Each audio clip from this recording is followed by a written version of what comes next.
Hi there, it's Minister Kendy here with your Thursday Thought. On Sunday, Pastor Joshua continued the fearless, I don't know why I said that louder, but he continued the fearless series with part 2, courage and strength, or strength and courage. It doesn't matter, you need both of them. And he gave a quote by President Franklin Delano Roosevelt that says that courage is not the absence of fear, but the assessment that there is something more important. And so when we take a look at various characters, I like that word. When we take a look at because they were real people in the Bible, when we look at Esther, when she had to approach King Xerxes, yes, she was afraid. Her life was actually at risk.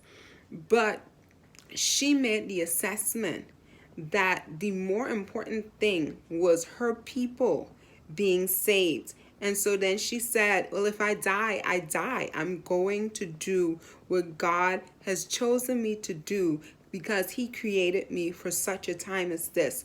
When we look at Moses, obviously he was afraid. He was giving God excuses about why he could not approach Pharaoh. But then he made the assessment also and decided that it was more important that his people be free than him being scared or thinking that he couldn't talk right.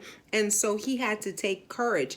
And then we look at David as he confronted Goliath. Now, I'm not sure if David was scared because David was pretty bold, but we see many times in scripture where David reminds us that our strength comes from the Lord. So David had courage because he knew that the source of his strength was not himself, but that it came from God. So as you are confronted with challenges, as you're confronted with scary situations, remember that God has commanded you to be strong and to be courageous, and that the source of your strength doesn't come from yourself.